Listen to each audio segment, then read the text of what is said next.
A vida da gente é feita de começos tão pequenos que, quando olhamos para trás, quase não acreditamos que foi dali que tudo se ergueu. O meu começo com meu filho não foi diferente. É curioso pensar nisso agora. Enquanto escrevo estas memórias com mãos já enrugadas, num quarto que não é meu, numa cama que nunca escolhi, dentro de um asilo que chamam de lar. Digo que não é lar porque lar, de verdade, é onde o coração repousa sem medo. Mas antes de chegar até aqui, preciso voltar atrás, até os dias em que a esperança parecia maior que qualquer preocupação. Lembro-me de quando ele nasceu.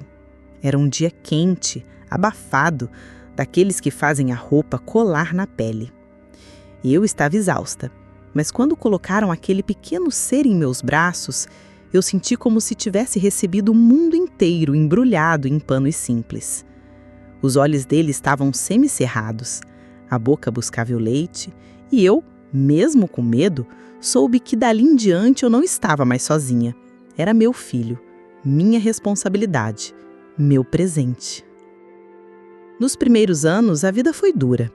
Eu e o pai dele nunca tivemos riquezas. O dinheiro que entrava mal dava para a feira. E eu me acostumei a fazer milagres com um punhado de arroz e feijão. Mas não me queixo.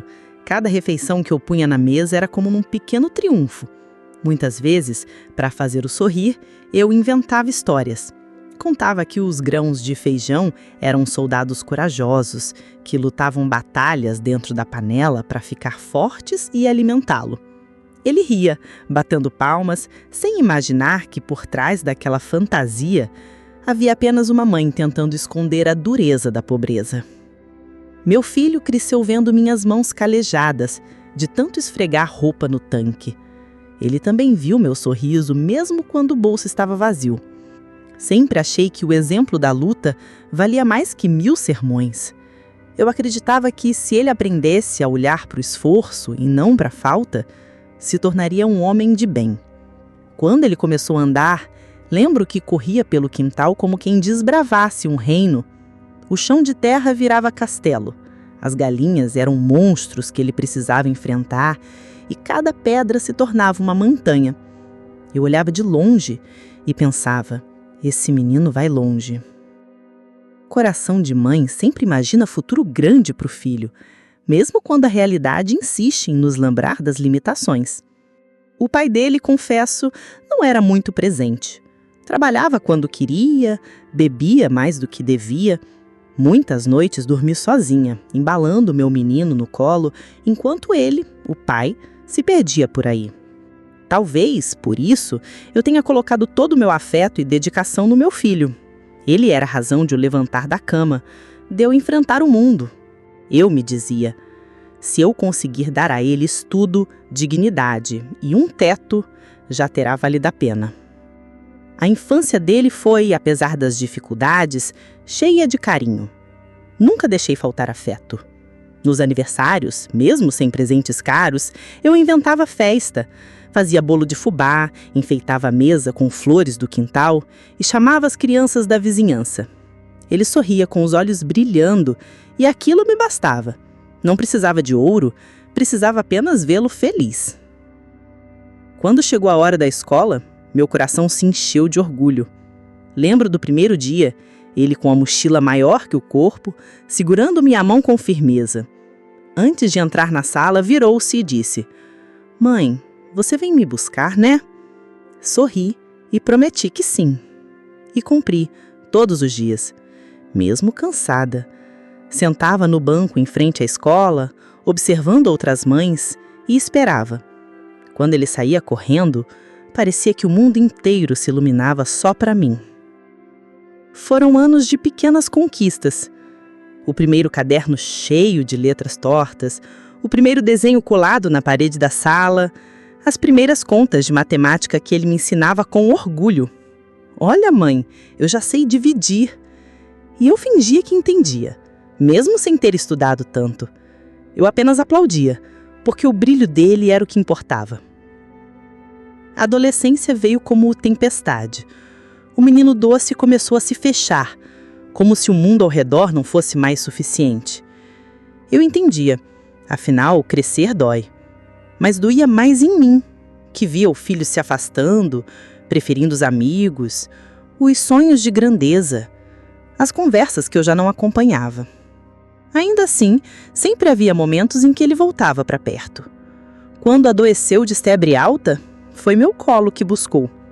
Quando se decepcionou com a primeira namorada, foi na minha cozinha que chorou, comendo arroz doce que eu fiz especialmente para confortá-lo. Eu acreditava que, mesmo com os altos e baixos, nossa ligação era inquebrável. Pensava que, assim como eu havia sido tudo para ele na infância, ele seria meu amparo na velhice. Essa era a minha esperança secreta, meu consolo silencioso. Como toda mãe, guardei esse desejo no coração como quem guarda uma carta na gaveta para abrir só no momento certo. Hoje, enquanto recordo, percebo que a vida tem um jeito cruel de esconder sinais. Havia momentos, ainda naquela época, em que percebia nele uma ambição diferente. Um brilho nos olhos, não pelo estudo ou pela amizade, mas pelo poder do dinheiro.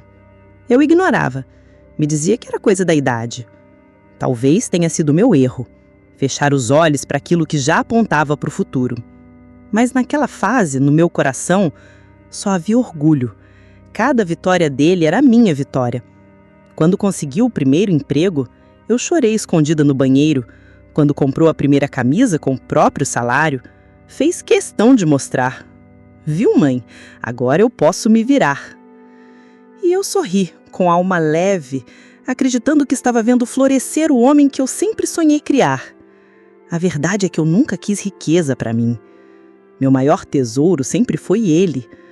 Não imaginei, nem nos pesadelos mais sombrios, que um dia esse mesmo tesouro me custaria tudo: casa, dignidade e até a liberdade. Mas isso é história para depois. Por enquanto, guardo comigo o retrato daquela fase. Uma mãe simples, um filho cheio de futuro e a esperança de que o amor bastaria para nos manter unidos. Ver um filho crescer é como assistir a uma casa ser construída pouco a pouco. No começo, são apenas tijolos empilhados, paredes tortas, mas logo se levantam janelas, portas e, de repente, já existe ali um lugar cheio de vida. Eu vi isso acontecer diante dos meus olhos. Aquele menino que corria descalço pelo quintal, que chorava quando caía e vinha me pedir colo, foi se transformando em um rapaz cheio de energia, cheio de vontade de ocupar o mundo. Na adolescência, ele já não queria tantas minhas histórias inventadas nem os bolos de fubá nos aniversários. O que ele queria era liberdade. Eu o entendia, embora adoesse. Ele dizia que precisava de espaço, que não era mais criança. Às vezes, a forma como falava soava dura, quase ríspida, mas eu me lembrava de como eu mesma já havia sentido essa impaciência quando era jovem. A diferença é que, no meu tempo, a gente aprendia a calar mais a boca. Ele passou a sair cada vez mais. Primeiro eram apenas encontros com os colegas da escola. Depois vieram as noitadas, os amigos que eu mal conhecia, as conversas no portão que se alongavam até tarde. Eu esperava sempre com o coração apertado, olhando para o relógio como se cada minuto fosse uma eternidade. Quando ele chegava, eu respirava aliviada, mesmo que viesse com o cheiro de bebida ou com olhos vermelhos de cansaço. Não era fácil. Eu tentava dar conselhos, mas ele se irritava. "Mãe, eu sei o que estou fazendo", dizia, como se já tivesse o mundo todo sob controle. Engoli muitas palavras, porque preferia que ele tivesse liberdade a me ver como inimiga. Eu achava que a juventude passaria, que o tempo o traria de volta mais maduro e consciente. Houve também os momentos bons. Ele tinha uma inteligência rápida, um jeito de convencer qualquer pessoa. Quando falava, todo mundo parava para escutar. Eu olhava e pensava, esse menino tem dom. Se souber usar, vai longe. Gostava de sonhar que ele poderia ser advogado, médico ou qualquer profissão que desse orgulho. Ele mesmo falava em ser alguém importante, e eu guardava essa esperança como quem guarda uma joia. Quando conseguiu o primeiro emprego numa pequena loja de roupas, foi como se tivesse dado um salto enorme. Voltou para casa sorrindo, exibindo a carteira de trabalho assinada e disse: "Viu, mãe? Agora posso comprar minhas coisas." Eu sorri de volta, mas por dentro também chorei. Não porque estivesse triste, mas porque naquele instante percebi que o cordão que nos ligava começava a se afrouxar. Ele já não dependia de mim como antes. Era a vida cumprindo seu ciclo, eu sabia, mas mesmo assim doía. O salário era pequeno, mas ele se sentia rico. Com o primeiro dinheiro, comprou uma camisa nova, azul, e entrou no quarto desfilando. "Olha só, agora ninguém me segura", disse rindo. Eu bati palmas como fazia quando ele era criança e me mostrava um desenho torto. Para mim, a alegria dele valia mais que qualquer cifra. Com o tempo, começou a sonhar mais alto. Não se contentava em ser apenas vendedor. Falava de ter a própria loja, de ganhar dinheiro suficiente para nunca mais passar necessidade. Eu via brilho nos olhos dele quando falava disso, mas também uma ansiedade estranha, quase impaciente demais. Ele queria tudo rápido, como quem tem pressa de chegar ao fim da estrada sem apreciar a caminhada. Nessa época, eu trabalhava ainda como diarista. Limpava casas, lavava roupas, de famílias que tinham muito mais do que eu. Guardava o pouco que ganhava com a esperança de deixar uma reserva para ele, para o futuro. Eu mesma não pensava em luxos, nunca sonhei em viagens ou joias. Meu maior sonho era ver meu filho bem, construindo sua própria vida sem passar pelas mesmas privações que eu enfrentei. Ele começou a me ajudar em casa. Pagava a conta de luz, comprava carne de vez em quando. Eu sentia um orgulho tão grande que até a vizinhança percebia. "Seu menino é trabalhador, viu?" diziam. Eu sorria e respondia: "Graças a Deus." Mas, junto com essa fase boa, também vinham sinais que eu, talvez por amor demais, ignorei. Ele falava muito de dinheiro, sempre comparava o que tinha com o que os outros tinham. Se um colega comprava um celular novo, ele ficava inconformado. Se alguém da rua aparecia com um carro, ele falava que um dia teria melhor. Eu dizia: "Filho, não é só de dinheiro que a vida se faz. O importante é a honestidade." Ele sorria de canto, como se escutasse, mas não acreditasse. "Mãe, sem dinheiro ninguém é nada." Essas palavras me feriam como facas, mas eu engolia. Eu pensava: ele ainda vai entender. É jovem demais, ainda vai aprender. Quando fez 20 anos, disse que queria sair de casa. Queria morar sozinho, experimentar a vida. Meu coração gelou. Eu sabia que esse dia chegaria, mas não estava preparada. A casa parecia pequena demais quando imaginei seus passos longe do meu alcance. Ainda assim não o impedi. Apenas disse: "Se for para o seu bem, vá. Mas não esqueça de onde veio." Ele me abraçou, prometendo que jamais me deixaria de lado. "Mãe, você é tudo para mim", disse com lágrimas nos olhos. E eu acreditei, porque o amor de mãe sempre acredita. Naquele momento, eu não imaginava que, pouco a pouco, a vida dele tomaria um rumo tão distante do que eu sonhei. Mas isso é coisa para contar mais adiante. Por enquanto, guardo comigo a imagem do rapaz cheio de sonhos, o menino que cresceu com pressa, mas que ainda voltava para casa aos domingos para comer meu arroz com feijão. A vida é mesmo engraçada. A gente rega a planta, cuida, protege da chuva e do sol, mas nunca sabe se ela vai dar flores ou espinhos. Eu via meu filho como a árvore mais bonita que eu já tinha plantada. Não percebi ainda que os galhos também podiam se tornar pesados, sombrios e até me sufocar. Toda parede, por mais sólida que pareça, cedo ou tarde revela rachaduras. Às vezes pequenas, quase invisíveis, mas que já anunciam que algo não está certo. Assim também acontece nos relacionamentos. No começo, eu não queria ver, ou talvez não soubesse interpretar os sinais. Hoje, olhando para trás, percebo que as primeiras rachaduras entre mim e meu filho apareceram bem antes da tragédia que viria. Ele já morava sozinho havia alguns meses quando notei que as visitas começaram a rarear. No início, vinha todo domingo, com aquele sorriso que me fazia esquecer o peso dos dias. Eu preparava comida farta, como se fosse festa: frango assado, arroz soltinho, feijão temperado com alho e, de sobremesa, meu pudim de leite, que ele sempre adorou. Mas, de repente, os domingos foram ficando vazios.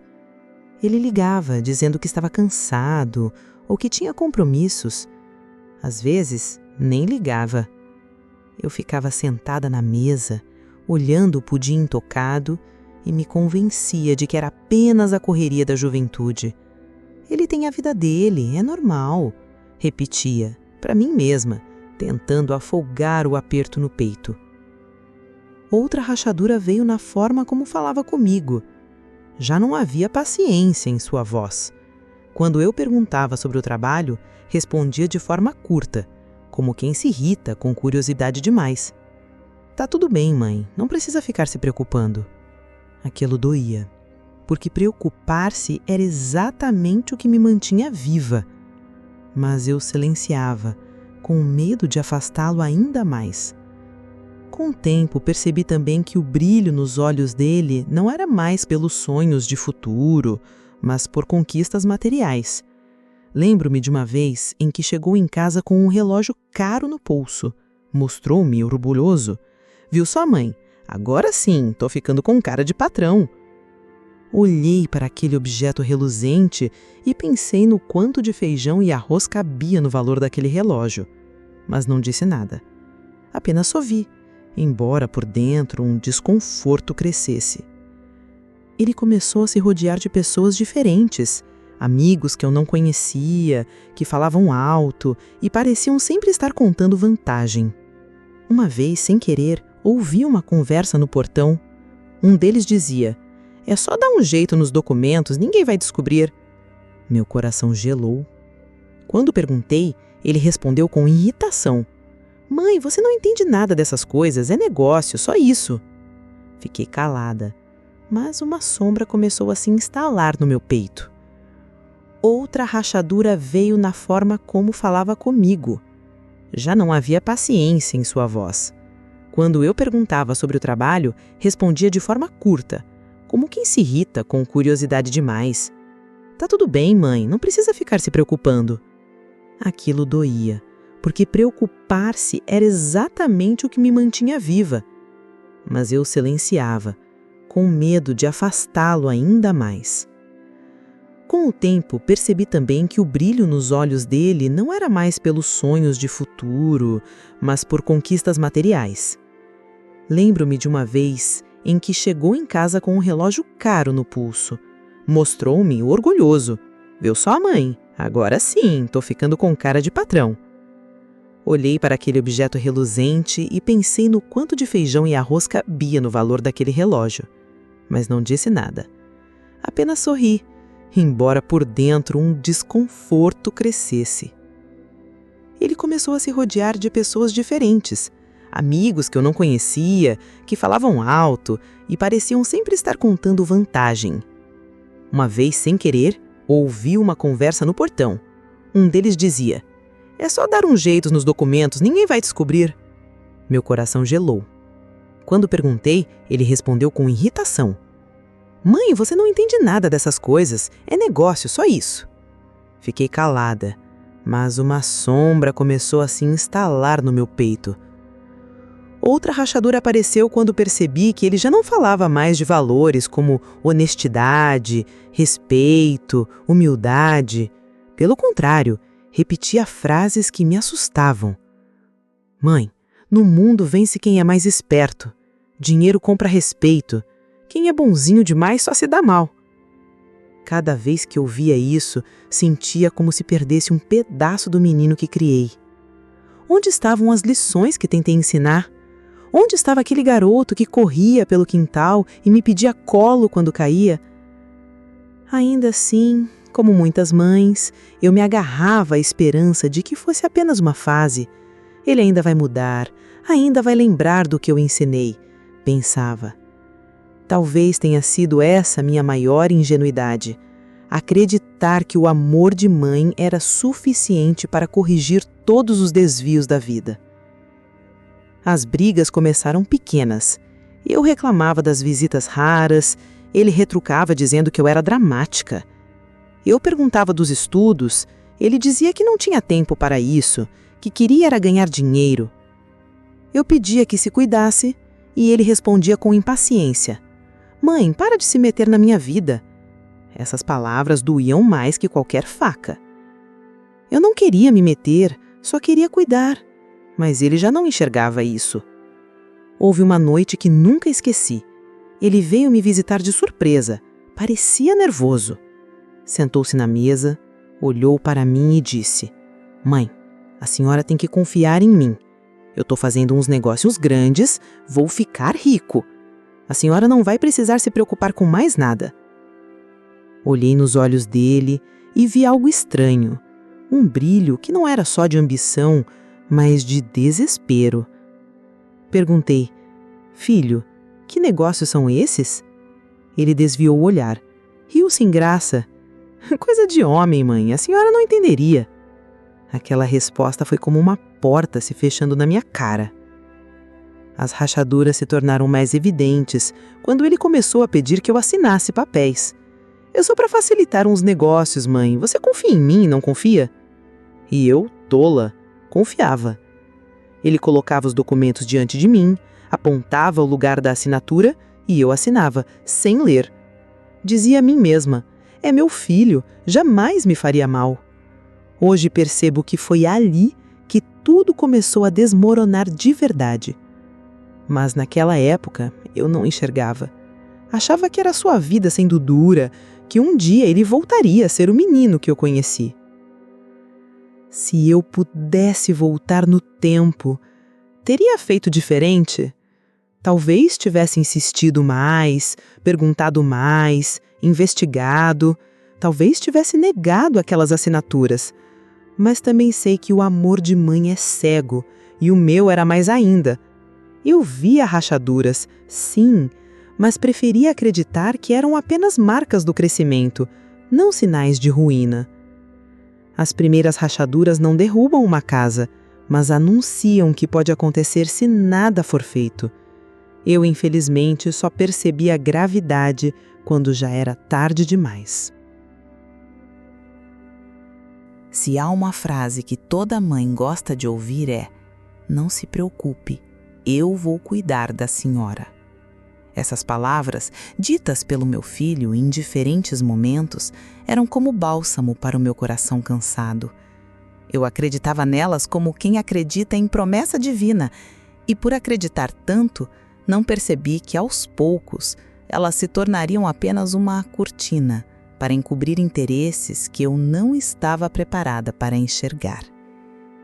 Ele já estava com 20 e poucos anos quando começou a falar mais claramente sobre o futuro. Vinha até mim, sentava-se na cadeira da cozinha e com um tom doce dizia: "Mãe, a senhora já trabalhou demais nessa vida. Um dia eu vou te dar uma casa grande, bonita, e a senhora não vai precisar mais lavar roupa de ninguém." Meus olhos marejavam só de ouvir. Eu imaginava um lar onde não houvesse mais tanque para esfregar roupa, nem joelhos doloridos no chão duro. Pensava que, enfim, poderia descansar. Havia nesses momentos uma mistura de ternura e alívio. Eu sempre temia a velhice, não por causa das rugas, mas pelo medo de ser um peso. Então, ouvir do meu próprio filho que ele cuidaria de mim era como acender uma vela num quarto escuro. Eu me agarrava a essa luz. Com o tempo, ele começou a reforçar essa promessa de formas cada vez mais práticas. Um dia, trouxe uma pasta cheia de papéis. Disse que estava organizando os negócios, que era melhor deixar algumas coisas no nome dele, para facilitar quando eu fosse mais velha. "Mãe, é só burocracia. Se acontecer alguma coisa com a senhora, eu resolvo tudo mais rápido. Não quero ver a senhora preocupada com conta de banco, escritura, essas coisas." Eu assenti, meio desconfiada, mas confiei. Afinal, era meu filho? Que mãe pensa que o próprio filho usaria essa confiança para algo ruim? Assinei, sem ler direito, como já havia feito antes. Ele me olhava nos olhos e dizia: "Confie em mim, mãe. Eu sou seu filho." E eu respondia: "Sempre confiei, filho. Sempre vou confiar." Essas conversas sempre terminavam com ele me abraçando forte. E eu acreditava que aquele abraço era sincero. Talvez tivesse sido em parte. Quero crer que sim. Mas junto da ternura havia também um jogo que eu não percebia. Outra forma de promessa vinha quando ele me levava para passear. De vez em quando aparecia com o carro de um amigo, me buscava e dizia: "Vamos dar uma volta, mãe." Eu entrava, feliz como criança em dia de excursão. Íamos até um bairro mais rico. Ele apontava casas enormes e dizia: "Um dia a senhora vai morar numa dessas. Eu vou te dar isso." Eu sorria, mesmo sabendo que não precisava de tanto.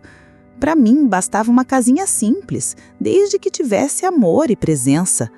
Mas ele parecia fascinado com a ideia de grandeza. Também falava sobre viagens. "Vou te levar para a praia, mãe. A senhora vai ver o mar, vai colocar os pés na areia." Eu nunca havia viajado além das cidades vizinhas, então essa promessa era como um sonho distante, mas doce. Eu acreditava, porque acreditar era mais fácil do que desconfiar. Ao mesmo tempo, começava a notar que as palavras dele eram muitas vezes mais grandiosas que as ações. O dinheiro que entrava parecia não durar. Dizia que investia em negócios, mas continuava pedindo pequenas ajudas, um almoço aqui, uma conta ali. Quando eu questionava, ele me olhava sério. "Mãe, é tudo temporário. Logo, logo eu vou estar bem e aí a senhora vai colher os frutos." E eu, mais uma vez, acreditava. A promessa de cuidado também vinha disfarçada de preocupação com a minha saúde. Quando me queixava de dores no corpo, ele respondia: "Mãe, a senhora tem que se cuidar. Um dia ainda vou pagar os melhores médicos para a senhora." Era bonito de ouvir, mesmo que na prática eu continuasse me tratando no posto de saúde do bairro. O que eu não percebia é que por trás de cada promessa havia também uma semente de controle. Aos poucos ele foi tomando conta das minhas decisões. "Deixa que eu resolvo. Assina aqui que é melhor. Não se preocupe com isso, mãe." Palavras doces, mas que no fundo me deixavam cada vez mais dependente. Uma cena ficou marcada em mim. Estávamos sentados na sala e ele me olhou fixamente. "A senhora sabe que quando ficar mais velha eu não vou deixar ninguém encostar na senhora, né? Vai ser eu que vou cuidar." Meu coração se encheu de orgulho. Pensei: criei um bom filho. Não vou terminar meus dias sozinha. Mal sabia eu que essa promessa, que deveria me trazer paz, acabaria sendo o prenúncio de um destino amargo. É estranho como a vida nos engana com pequenas palavras. A promessa de cuidado que parecia um presente, na verdade, foi o laço que me prendeu sem que eu percebesse. Eu me senti protegida, quando, na verdade, estava sendo envolvida. Ainda assim, não guardo arrependimento por ter acreditado, porque acreditar foi, naquele tempo, o que me manteve de pé. Eu precisava daquela esperança. Talvez por isso tenha fechado os olhos para os sinais. Talvez por isso as rachaduras, já tão visíveis, ainda não me fizessem acreditar que a casa estava prestes a ruir. As coisas mais dolorosas da vida não acontecem de uma vez, como um raio que cai do céu. Elas vão acontecendo aos poucos, em silêncio, sem que a gente perceba. O roubo do meu filho não começou numa noite específica, nem com um gesto escancarado. Ele foi se construindo como uma teia. Um fio aqui, outro ali, até que quando vi eu já estava presa. As primeiras vezes foram quase inocentes. Ele me pedia para assinar documentos de rotina. Dizia que era para facilitar negócios ou para que ele pudesse me ajudar a pagar contas. "Mãe, é só papelada, confia em mim." E eu confiava. Não lia, não perguntava muito. A mão tremia, mas o coração acreditava. Eu pensava, é meu filho, jamais me faria mal. Com o tempo, percebi que alguns papéis da casa tinham sumido.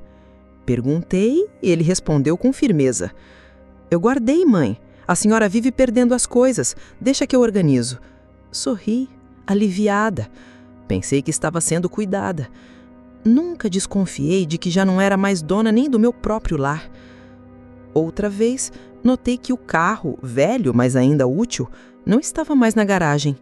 Perguntei e ele sem jeito disse: vendi, mãe. Não valia nada mesmo. Melhor transformar em dinheiro. Meu coração gelou. O carro não era apenas um bem, era a lembrança do esforço de anos, das viagens à feira, das idas ao médico. Mas ele falava com tanta convicção que eu me calei. Ele sabe o que faz, pensei. Pouco a pouco, objetos da casa também desapareceram. Um dia foi o rádio antigo, no outro a máquina de costura que eu herdara da minha mãe. Quando perguntava, ele respondia com justificativas rápidas. Não estava funcionando, ninguém usava mesmo. Eu aceitava, ainda que uma dor me corroesse por dentro. As contas começaram a chegar em meu nome, mas já não tinha dinheiro para pagá-las. Ele dizia que resolveria tudo. Deixa comigo, mãe. Eu acreditava, até que uma notificação do banco chegou pelo correio. Abri com as mãos trêmulas e descobri que havia empréstimos em meu nome, dívidas que eu nunca contraí. Fui tirar satisfação e ele, com um olhar sério, respondeu: mãe, eu precisava do dinheiro para investir. A senhora não entende, mas vai valer a pena. Depois eu pago tudo. Chorei naquela noite, escondida. Não era apenas o dinheiro. Era a sensação de que algo precioso estava se desfazendo. A confiança. Ainda assim calei. Preferi acreditar que era só uma fase. Os vizinhos começaram a comentar. Seu filho anda metido em negócios estranhos, diziam. Eu defendia. É só inveja, meu filho é trabalhador. Mas por dentro a dúvida crescia. Um dia fui ao cartório resolver uma questão antiga da família e descobri, com choque, que a casa já não estava mais em meu nome. Foi transferida para o nome de seu filho, disse o atendente como se fosse a coisa mais natural do mundo. Saí de lá com as pernas bambas, sentindo que o chão havia sumido. Confrontei-o naquela noite, com lágrimas nos olhos. Filho, por que fez isso sem me dizer? A casa era tudo o que eu tinha. Ele suspirou como quem perde a paciência com uma criança. Mãe, a senhora não me entende. Eu fiz isso para proteger a senhora. Se a casa estivesse no seu nome, poderiam cobrar dívidas. No meu nome eu resolvo mais fácil. Mas e eu? Onde eu fico nessa história? Fica tranquila, mãe. A senhora nunca vai precisar sair daqui. Abracei aquelas palavras como se fossem salvação. Mas por dentro algo me dizia que era mentira. O roubo silencioso não era apenas de bens, era também da minha autonomia, da minha voz. Cada vez mais eu me calava, com medo de perder o pouco que me restava, a presença dele. Eu preferia acreditar na versão dele a encarar a dura verdade de que meu próprio filho estava tirando tudo de mim.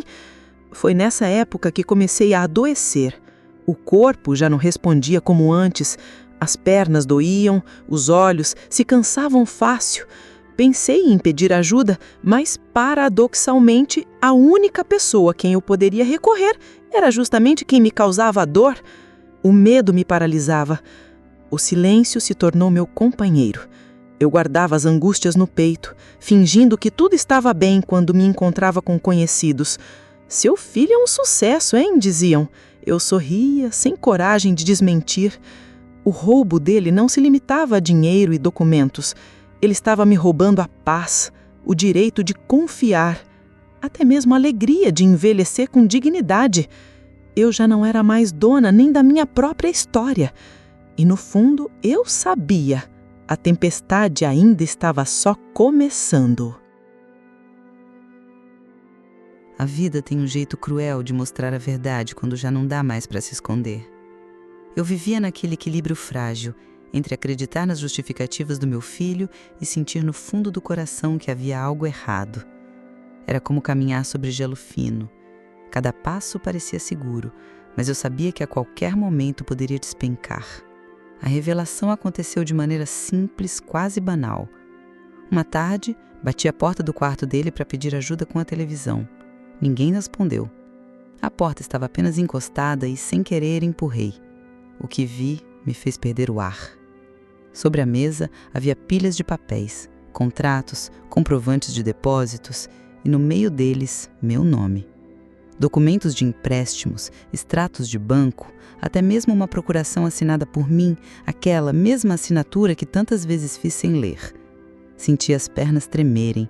Era como se eu estivesse folheando as páginas de uma peça de teatro macabra em que eu era a personagem principal, mas nunca tinha lido o roteiro. Peguei um dos papéis e li em voz alta. Transferência de propriedade. A casa que ele havia prometido que sempre seria meu lar já estava hipotecada.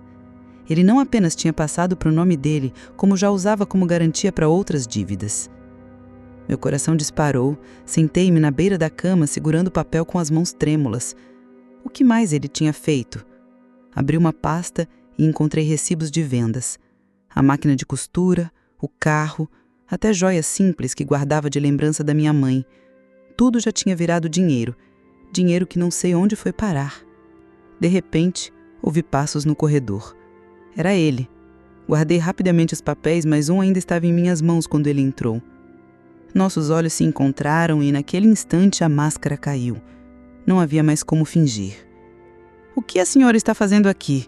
perguntou a voz carregada de irritação. "O que é isso, meu filho?" perguntei, levantando o papel diante dele. "Por que a casa está hipotecada? Por que tudo o que era meu sumiu?" Ele suspirou fundo, como se eu fosse um peso. "Mãe, eu já expliquei. É pro nosso bem. A senhora não entende de negócios. Não tem cabeça para essas coisas. Eu estou cuidando de tudo." "Cuidando?" Minha voz saiu embargada. "Chamam de cuidar quando tiram tudo da própria mãe? Quando vendem as lembranças dela?" O silêncio que se seguiu foi pesado. Eu esperava um pedido de perdão, uma lágrima, qualquer sinal de arrependimento, mas o que recebi foi um olhar frio. "Já está feito, mãe, e não adianta tentar desfazer. A senhora não tem forças nem saúde para lutar contra isso." Senti como se tivesse levado um soco no peito. Ele não negava mais, não tentava sequer adoçar as palavras. Estava me dizendo, em outras palavras, que eu já não tinha poder sobre nada, nem sobre minha vida, nem sobre minhas memórias, nem sobre a casa que um dia chamei de lar. Naquela noite não consegui dormir. Caminhei pela casa como uma alma penada, tocando as paredes, os móveis, cada canto que ainda me pertencia apenas na lembrança. Pensei em como construir aquele lar com tanto esforço. Cada tijolo, cada móvel comprado aos poucos, cada detalhe era fruto de sacrifício. E agora tudo estava nas mãos de alguém que deveria me proteger. No dia seguinte, decidi procurar ajuda. Fui até uma vizinha de confiança, Dona Zilda, e contei parte do que estava acontecendo. Ela me olhou com pena, mas também com impotência. "Minha amiga, é muito difícil. Os papéis já estão assinados. Sem dinheiro e sem advogado, o que a senhora pode fazer?" Senti as lágrimas rolarem pelo rosto. Era verdade, eu não tinha nada. O tempo passou e as coisas só pioraram. Comecei a perceber que não era apenas uma questão de dinheiro. Ele já falava de mim como um fardo. "Minha mãe não consegue mais se cuidar", dizia aos outros. E eu, que sempre fui independente, estava cada vez mais fragilizada. Não só pelo corpo que envelhecia, mas pela dor de ser traída por quem mais amava. O ápice veio quando ele chegou em casa uma tarde com uma expressão dura. "Mãe, arrume suas coisas, a senhora vai se mudar." "Mudar? Mas para onde?" perguntei atônita. "Para um lugar melhor, onde vão cuidar da senhora. Um asilo." Senti meu coração parar. Um asilo. Eu, que sonhava envelhecer em minha casa, rodeada pelas lembranças da família, agora seria trancada num lugar estranho, entre pessoas que eu não conhecia. "Mas esta é a minha casa", protestei chorando. Eu nunca pedi para sair daqui." "Não tem escolha, mãe. A casa agora é minha e eu já tenho outros planos." Foi nesse instante que percebi, com a clareza dolorosa de quem desperta de um sonho, que tinha perdido tudo. Não apenas os bens, mas também o direito de decidir sobre a própria vida. O filho a quem dei tudo agora me tirava até o teto sobre o qual dormir. No dia da mudança, ele arrumou minhas roupas em 2 malas simples. Olhei em volta e vi que não havia espaço para levar minhas memórias. Os porta-retratos, as cartas antigas, as pequenas lembranças da infância dele. Tudo ficava para trás. Quando a porta se fechou atrás de mim, senti como se tivesse sido arrancada da minha própria história. E ainda assim, no fundo do peito, algo me impedia de odiá-lo, porque apesar da traição, ele ainda era meu filho. Entrar no asilo foi como atravessar um portal para outro mundo. O prédio era grande, limpo, organizado, mas tinha o cheiro frio de limpeza exagerada, aquele aroma que tenta disfarçar a ausência de vida. Eu, que sempre fui dona da minha casa, senti-me como uma estrangeira, trancada em um espaço que não era meu, sob regras que eu não havia escolhido. Os primeiros dias foram os mais difíceis. Acordar sem o barulho familiar da vizinhança, sem os galos do quintal, sem o cheiro do café que eu mesma preparava, foi como perder um pedaço da alma. Cada refeição parecia ritualizado demais, cada canto observado demais. Sentia-me vigiada, como se estivesse sendo julgada por cada gesto, cada palavra. Os funcionários eram atenciosos, mas a gentileza tinha um sabor estranho, como se tentassem me compensar por uma prisão que eu mesma não havia cometido. Eles perguntavam se eu precisava de algo, se estava confortável, mas não podiam devolver o que me fora roubado: minha autonomia, minhas lembranças, meu lar. Ao redor, outros moradores pareciam aceitar a rotina com resignação. Alguns jogavam cartas, outros liam livros, outros cochilavam ao sol que entrava pelas janelas grandes, mas eu me sentia isolada. Olhava para eles e pensava: são todos prisioneiros de seus próprios destinos, como eu. No entanto, aos poucos comecei a notar pequenas alegrias. Uma senhora trouxe biscoitos caseiros, um homem me contou histórias de guerra, outra idosa dividiu comigo lembranças de sua infância. Comecei a perceber que, mesmo trancados em um espaço limitado, as pessoas ainda podiam encontrar beleza, risos, pequenas vitórias. Era um paradoxo doloroso. O lugar que me aprisionava também me oferecia companhia, uma espécie de consolo. Eu podia chorar sem medo, podia me sentir triste sem que ninguém me julgasse. Isso trouxe um alívio que eu não esperava sentir. As visitas eram raras. Meu filho vinha de vez em quando, sempre com pressa, sempre lembrando que isso era melhor para mim. Cada visita era um choque. Ele sorria, tentava transmitir ternura, mas o peso da traição pairava entre nós. Eu o abraçava, mesmo com o coração apertado, porque, no fundo, ele ainda era meu filho. Durante esses dias comecei a refletir sobre minha vida, meus erros, minhas escolhas, e eu percebi que, embora tivesse sido traída, havia dado ao meu filho amor genuíno. Esse amor era maior do que qualquer raiva ou ressentimento. Passei a escrever cartas que nunca enviei, desabafando, contando memórias da infância dele, lembranças doces que me faziam sorrir. Era minha forma de manter o vínculo, mesmo sabendo que ele não me pertencia mais. Uma das coisas mais difíceis foi aceitar que não podia mais controlar nada. A sensação de impotência era avassaladora. Eu, que sempre fui organizada, que sempre cuidei de cada detalhe da casa, de cada centavo do dinheiro, agora dependia completamente dos outros. Mas, ao mesmo tempo, comecei a aprender que não havia vergonha nisso, que aceitar ajuda não significava fraqueza, mas sobrevivência. Havia momentos de silêncio absoluto, quando olhava pela janela e via o mundo continuar lá fora, como se eu tivesse desaparecido. Nessas horas, lágrimas rolavam silenciosos, mas aos poucos percebi que podia escolher como reagir à situação. Podia me entregar à amargura ou podia encontrar pequenas alegrias dentro daquilo que restava. Comecei a fazer amizades. Uma senhora chamada Carmen me ensinou a tricotar, e cada ponto era como um fio que me conectava novamente à vida. Um homem chamado José me contava sobre sua juventude, e ao ouvir suas histórias, sentia que o mundo ainda tinha cor, mesmo dentro de paredes brancas.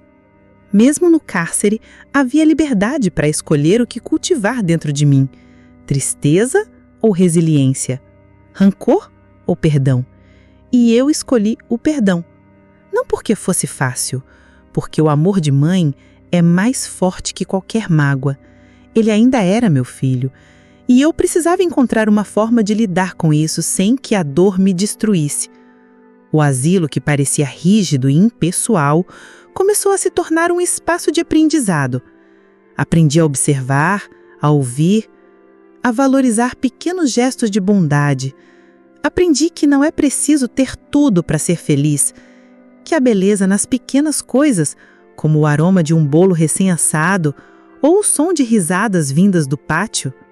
E aos poucos fui me fortalecendo. Meu corpo ainda doía, minhas mãos ainda tremiam, meu coração ainda carregava a cicatriz da traição, mas a minha mente começou a perceber que havia algo que ninguém podia me tirar: a capacidade de perdoar, de amar, de manter esperança. O asilo, que no começo parecia um cárcere, transformou-se em um lugar de reflexão. Um lugar onde eu podia entender melhor a natureza humana, minhas próprias limitações e principalmente o amor incondicional que sentia por meu filho, mesmo depois de tudo. E foi nesse espaço de solidão e convivência forçada que comecei a escrever minha própria história de resistência. Cada dia era uma batalha, mas também uma vitória silenciosa. Eu não era mais dona da casa, do dinheiro ou da liberdade física, mas continuava sendo dona das minhas emoções, da minha memória e da minha capacidade de perdoar.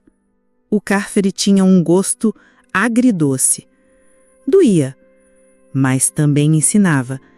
E, acima de tudo, me lembrava de algo que nunca deveria ser esquecido.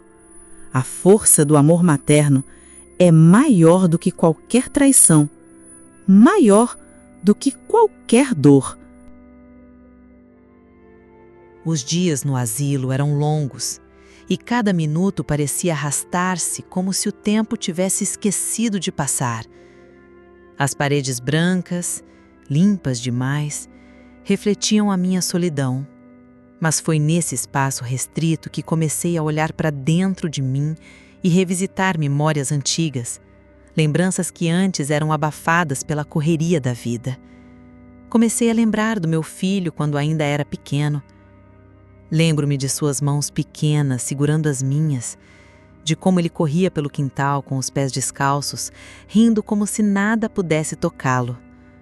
Lembro do seu primeiro bolo que tentou fazer sozinho, espalhando farinha por toda a cozinha, e do orgulho que sentia quando ele aprendeu a amarrar os próprios sapatos. Essas lembranças, doces e simples, começaram a suavizar a dor que eu sentia. Percebi que, mesmo após a traição, havia uma história de amor que ninguém poderia apagar. Um amor que cresceu junto com ele, que resistiu a cada erro, a cada distância, a cada documento assinado sem meu conhecimento. Passei a escrever sobre essas memórias como quem planta flores em solo árido. Cada frase era um fio que me conectava ao passado, aos dias em que meu filho ainda confiava em mim sem reservas. Cada lembrança trazia calor ao meu coração gelado pelo medo e pela solidão. No entanto, a realidade ainda doía. Eu não podia negar que ele me havia roubado, trancado no asilo, tomado tudo que eu tinha. Mas entre as lágrimas, comecei a compreender algo profundo. Perdoar não significava esquecer ou aceitar o mal feito. Significava libertar meu coração do ódio e da amargura. Comecei a falar com outras pessoas no asilo sobre meus sentimentos. Uma das cuidadoras, Marta, escutava pacientemente minhas histórias e às vezes me dizia: "Senhora, o perdão é mais sobre a senhora do que sobre ele." Essas palavras ressoaram dentro de mim. O perdão não precisava justificar a ação dele. Era um ato de cuidado comigo mesma, para que a raiva não destruísse o pouco que restava de mim. Um dia, sentei-me no pátio e observei o jardim. Vi crianças brincando na rua lá fora, suas risadas atravessando os muros do asilo. Lembrei-me de quando meu filho era assim, cheio de vida e inocência, e senti um aperto no peito, mas também uma ternura imensa. Percebi que, apesar de tudo, ainda podia amar aquele menino que cresceu e se perdeu pelo caminho. O perdão começou como uma decisão pequena e silenciosa. Fechar os olhos para o ressentimento, aceitar que ele fez escolhas ruins, mas que ainda era meu filho. Lentamente, essa decisão tornou-se um alicerce. Meu coração, antes pesado, começou a se sentir mais leve. Decidi escrever cartas para ele, mesmo sem enviar. Escrevia sobre meus sentimentos, minhas dores e minhas lembranças felizes. Cada carta era um diálogo comigo mesma e com ele, uma forma de me reconectar àquilo que sempre fomos, antes da desonestidade e do roubo. Aos poucos, percebi que o amor que sentia não dependia do retorno. Eu podia amar meu filho, mesmo sabendo que ele me havia ferido profundamente. O amor materno, descobri, é resiliente. Ele resiste à traição, à injustiça, à distância. Ele persiste mesmo quando a vida nos desafia de maneiras impensáveis. No asilo, aprendi também a redescobrir minha própria força. A solidão me ensinou que posso existir e ser feliz, sem depender daquilo que me foi tirado. Que a paz não vem da posse, mas da aceitação. Que a liberdade pode ser interna, mesmo quando as paredes externas são rígidas. Comecei a participar das atividades, pequenas tarefas, e senti uma satisfação inesperada. Descobri que posso ensinar, ouvir, rir e compartilhar experiências mesmo nesse espaço limitado. A vida, percebi, ainda oferece beleza, mesmo que não da maneira que esperávamos. E com isso, percebi algo mais.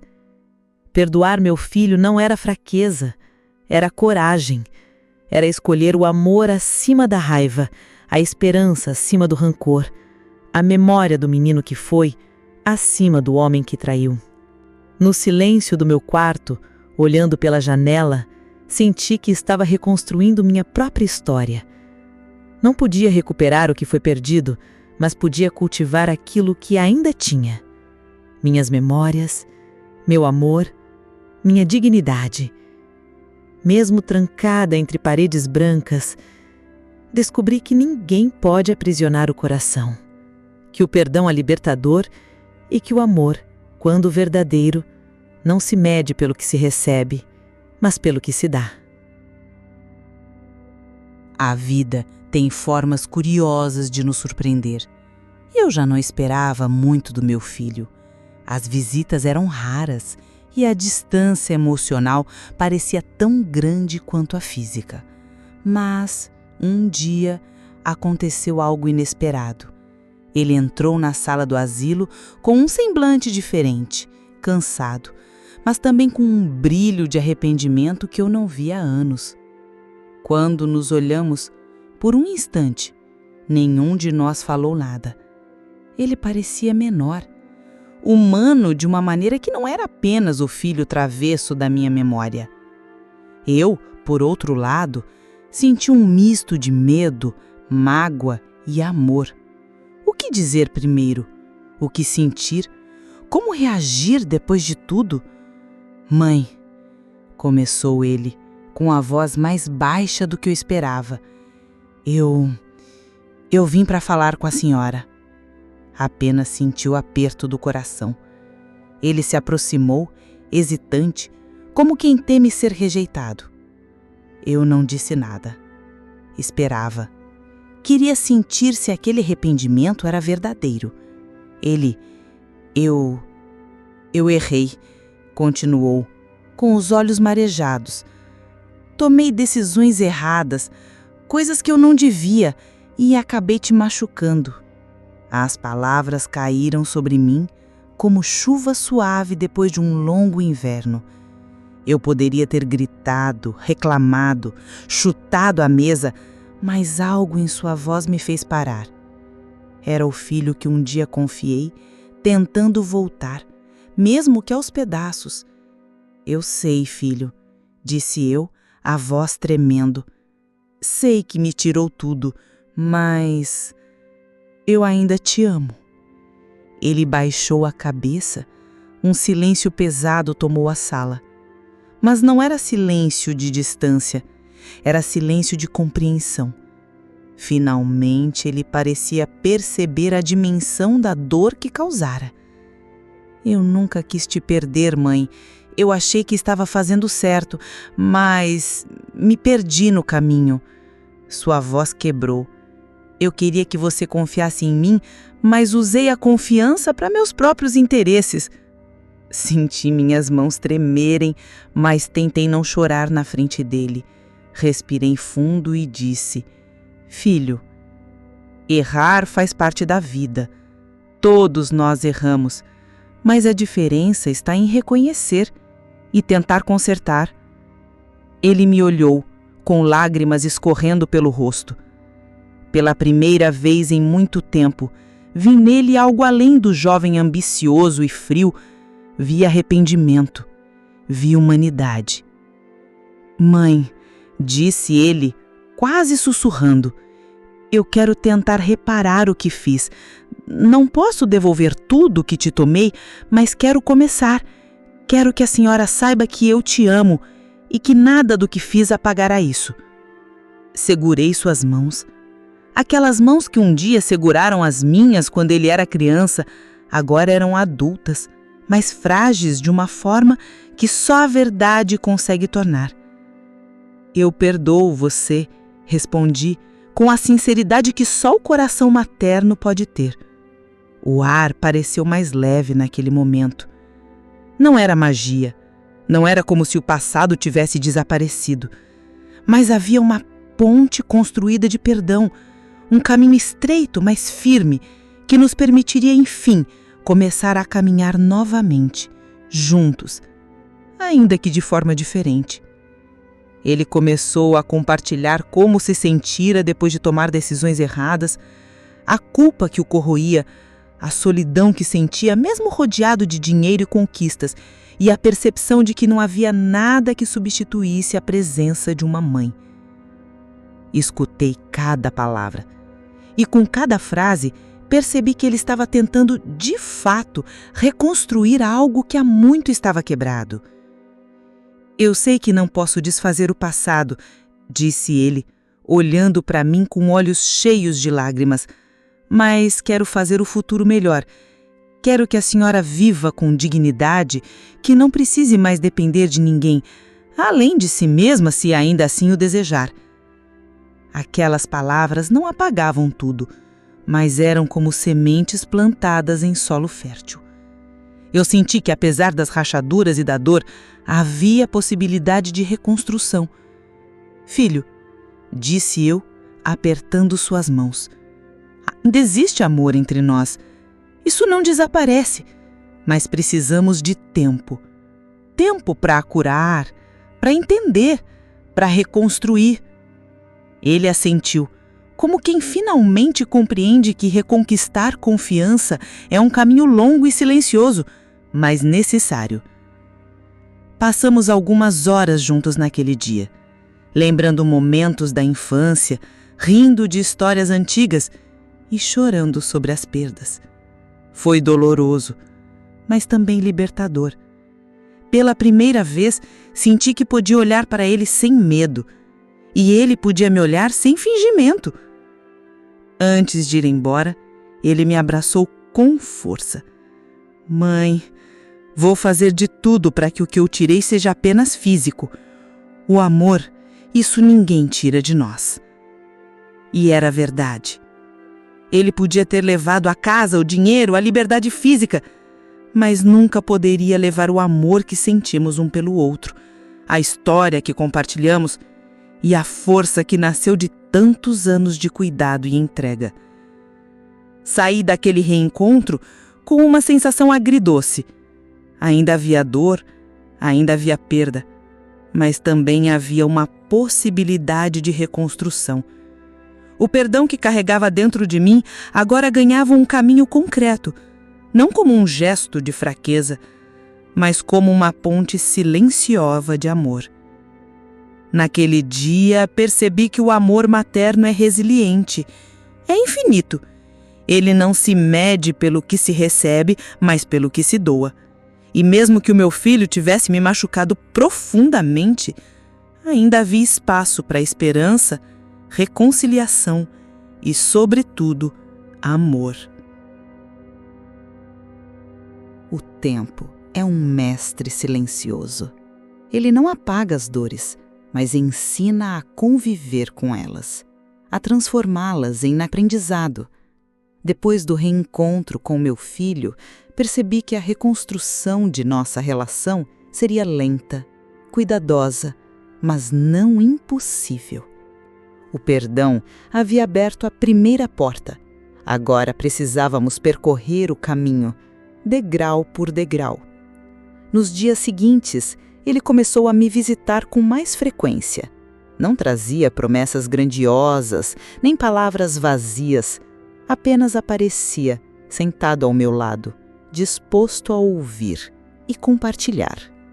E pela primeira vez, senti que ele não vinha apenas para cumprir uma obrigação, mas para reconstruir algo que havia sido perdido, a confiança mútua. Conversávamos sobre pequenas coisas, o café da manhã no pátio do asilo, as histórias dos outros moradores, a rotina simples de cada dia. E aos poucos, percebi que podia confiar nele novamente, não cegamente como antes, mas com prudência, permitindo que ele mostrasse quem era agora, não quem tinha sido. Ele também começou a assumir responsabilidades, trabalhou para regularizar documentos, buscar soluções legais e até devolver aos poucos objetos que ainda podia. Não era o suficiente para apagar o que havia sido feito, mas era um sinal de esforço genuíno. E aos poucos, aquele esforço construiu pontes entre nós. Um dia, ele trouxe comigo alguns livros antigos da casa. Pensei que a senhora pudesse querer guardar essas memórias, mãe, disse com um sorriso tímido. Senti um aperto no coração. Era um gesto pequeno, mas carregado de significado. Pela primeira vez, ele parecia reconhecer que as memórias e o afeto eram mais importantes que qualquer bem material. Comecei a perceber que a reconstrução não se tratava de recuperar o passado, mas de criar um novo presente. Um presente onde poderíamos conviver, mesmo com marcas profundas, mesmo com erros que não poderiam ser desfeitos. O amor não se apagava, ele precisava apenas ser nutrido de forma diferente. Num asilo, minha vida começou a ganhar um novo ritmo. Eu ainda cuidava de mim, ainda me fortalecia, mas havia algo mais. A certeza de que podia amar, sem medo de perder tudo de novo. O amor que sentia por meu filho se transformou em uma forma de compaixão madura, não cega, não ingênua, mas profunda e resiliente. Nos finais de tarde, ele se sentava comigo no jardim e conversávamos sobre a vida. Falávamos do que aprendemos, do que sentimos e do que ainda desejávamos para o futuro. Ele me contava seus planos de mudar, de ser uma pessoa melhor, de reconstruir seu caráter. E eu ouvia, oferecendo não apenas conselhos, mas também o colo e a paciência que sempre estiveram presentes em minha vida. Em uma dessas tardes, percebi que havia algo mais profundo acontecendo. Eu estava me libertando. O perdão, o amor e a aceitação não eram apenas para ele, mas eram para mim mesma.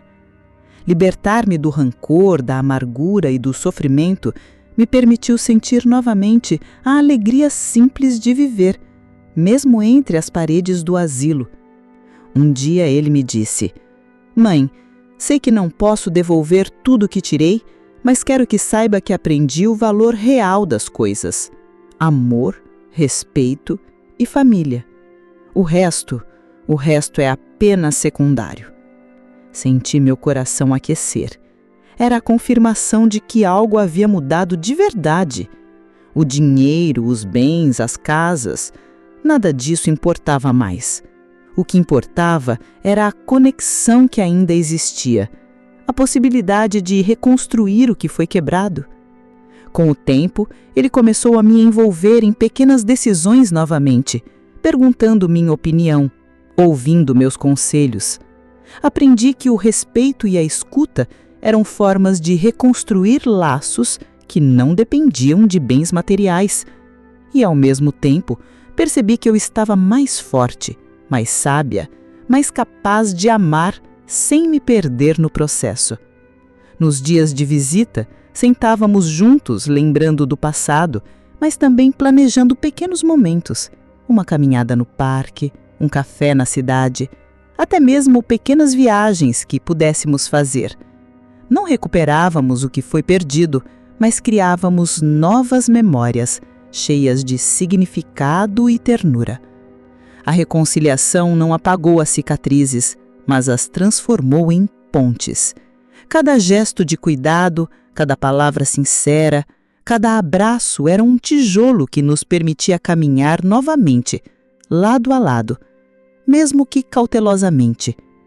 Aprendi que amar não significa não sentir dor, significa permitir que a dor exista e, ainda assim, continuar amando. O asilo que no começo parecia prisão, agora se tornava testemunha da nossa reconstrução. Aquele lugar de paredes brancas e rotina rígida também albergava um renascimento silencioso, a prova de que mesmo nas circunstâncias mais difíceis, o amor e o perdão podem florescer. E, finalmente, compreendi algo fundamental. O filho pode ter me tirado tudo, mas não poderia jamais roubar minha capacidade de amar, de perdoar e de manter minha dignidade.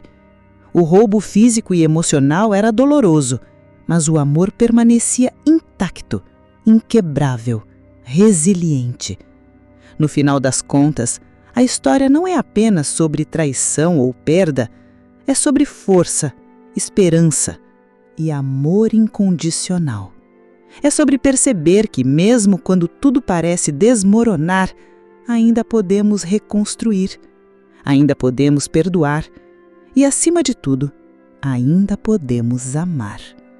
E foi assim que, entre paredes brancas e memórias resgatadas, entre lágrimas e abraços, entre dor e reconciliação, encontrei a paz. Não era uma paz sem cicatrizes, mas era uma paz verdadeira. Uma paz que vinha do coração que ainda amava, ainda perdoava, ainda confiava.